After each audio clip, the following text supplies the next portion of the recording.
now let's jump into reporting. In this area of reporting, what I want you to think of is just the ability to create those reports that many of you, and this is a more common example, have today: balance sheet, cash flow, maybe a P&L, and then you can have, comparisons to your actuals and your budget and your forecast. But the way it works is I come in here and, my client is setting this up and they decide, again, user security is a big thing for us here at Planful, but we're saying, okay, I want my new users to only start off with access to one folder. Let's keep it simple. So Rob's gonna have the external report folder and that's where he lives. So I give him access and he doesn't have to see all of this right away. He just sees the external reports folder.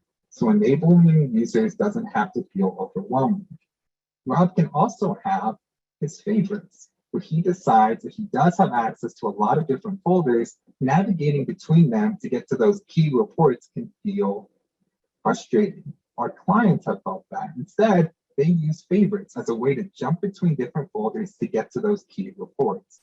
And when they click on a report, it opens up in the same location. It's not a different tab, not a different browser. It's just right here loading in. So as I'm loading this in, I can go back to that file cabinet and add more reports to my analysis. So it's just a cool way to have everything in one place.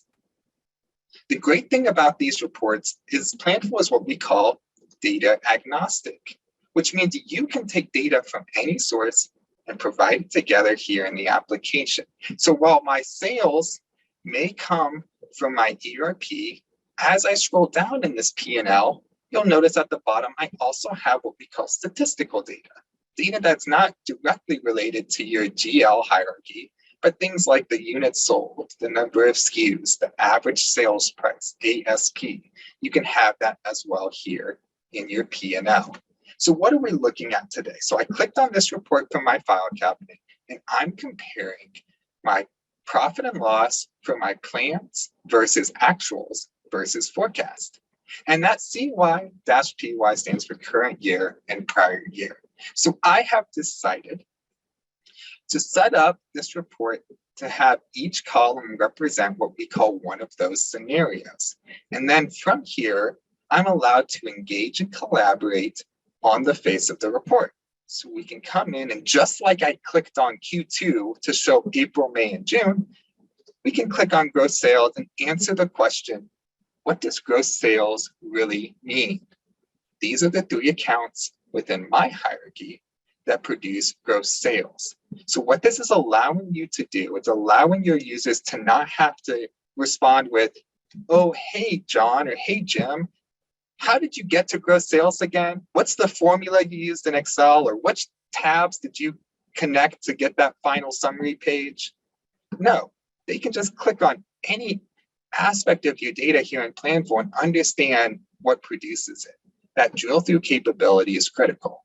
You can see if I highlight it, that double click will take you to that transactional level detail I was showing you before. I'm not going to go through all of it, but I just want to show you that that capability exists. So we can drill into the data. So I'm going to click out of that, but you get the idea. So if I click on that little minus sign, I'll go back to my original view. So I can engage in different ways for anything that has, that little plus sign. And then I know the net sales is the culmination of these 2 items. Notice that there's these little red triangles here. Well, in Excel, that would let me know that that's a comment. Planful, like Excel, works in the same way. The key differentiator here is, unlike Excel, this comment is not saved to this specific cell. So if I had a comment in Excel, it would be, oh, the comments are on A12. And if I shifted the way this report looks, all of my comments would be messed up. No, Planful, as a cloud solution, saves it to the data point. And what that means is that if I have my report, my P&L, but my other team members have their own P&L style reports, they're still going to see my commentary. If they're looking at T&E, they're going to see my comments because it's on T&E. But what if they aren't logging into Planful every single day and I really want to bring it to attention? Well, then let's add them, just like you would Microsoft Teams or Google Chat. It'll instantly send them an email notification saying, hey, Rob, I know you're not usually in Planful during the beginning of the month. You're more in it at the end of the month. But I want you to see that I left a comment that I want an answer to. Rob's going to get this email. Because I assigned a task, he's actually going to see it in his task manager. And within that email, or whether he goes to task manager, two options.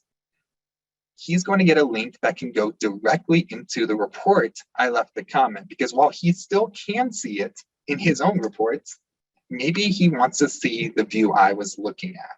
And so he has that option as well with due dates, priorities, and status. So this is a great tool to be able to start engaging in the data. So when you're working on these reports, what that's going to allow you to do is save all of that commentary and not have to search through the endless files and emails and chat conversations. Because if your chat conversations are anything like mine, they include both critical information and weekend plans. So let's save the chats for the weekend plans and put the critical information in the cloud here on the data itself. All right, so the healthy next question that my clients always ask is, so what's it going to take to put this together? What if I want to modify this report? Is that 100 hours that I need a consultant for?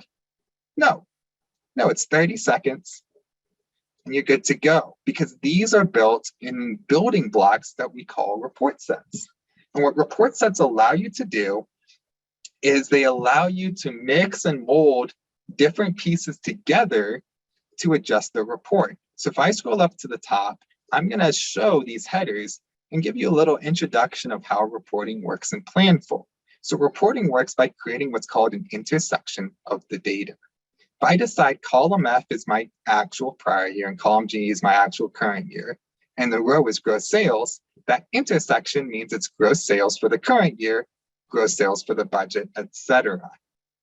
The way that reporting works is you can adjust that intersection at the row level or the column level, allowing you to quickly build and modify your reports with these report sets. So let me give you a live example. So if I remove my rows, all of these right here, I'm going to replace with a different style of account, balance sheet. So whereas I did have it built on a P&L with my sales and cost of sales, now we're going to see assets and liabilities. It's still understanding that in column F and G are prior year and current year actuals. It's just now prior year and current year's actuals for cash. But what if I want to adjust the columns? Well, I can do the same thing. I can use one of these pre-built report sets and drag and drop it in that has the formatting, or I can reference the data directly and just pull in those raw values. I can pull in time and just say time, all of time, let's pick 2021. And I've got some options down here that I can say, let's pull year, quarter, month. So I like month. Let's pull it by month. And instead of seeing all of these scenarios here in the column, which I could drag it to it like this, I just want to see one scenario at the top of the page that applies to it. So if you've ever worked with pivot tables, it's going to have a lot of familiarity with that. So just like this is no longer a P&L. I'll probably want to save it as a balance sheet.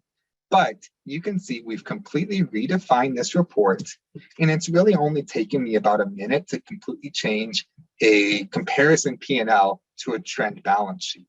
So you can build these reports on the fly and quickly get to where you need to go while engaging with your users in that dynamic commentary.